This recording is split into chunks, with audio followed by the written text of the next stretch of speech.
For there to be peace, most people believe that Israel must end its occupation of Palestinian land. The problem is that any Palestinian state, regardless of who rules it, will produce nothing but escalated violence, terror, and warfare in the Middle East. The recent handing over of Gaza by the Israeli government is an obvious example.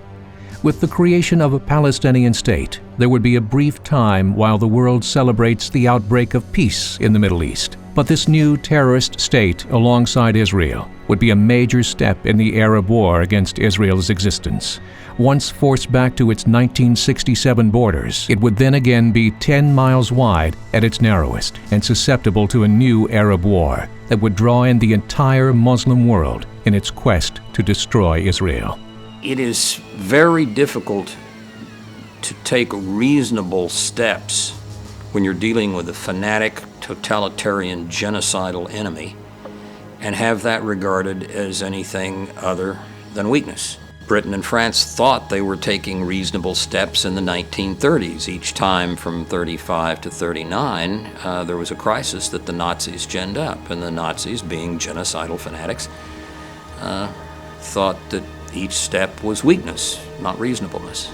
I think that's the way Hamas and Hezbollah will interpret reasonableness, and therefore I think both have to be effectively, completely defeated. So in many respects, the two-state solution has much in common with the Nazis' final solution. Just another solution for killing Jews. The Nazis were rather enamored of Islam, and it continues to this day. We know, for instance, that the Germans recruited an SS unit among Serbian Muslims during the Second World War. Islam was fertile ground for Nazi recruitment, and today the most diffuse book in the Arab Muslim world is none other than Mein Kampf. It is standard school book issue in Hamastan, otherwise known as Gaza. The Hamas and even the PLO types, whom I call the Palestine Light Opera, Fatah, enjoy the idea of disseminating Mein Kampf. And if this is indeed the case, one can only imagine what preparations are being made for peace on the side of the Palestinians. What are they telling their young people about Israel and about Jews? There is certainly no process of pacification. There is only incitement to further mayhem.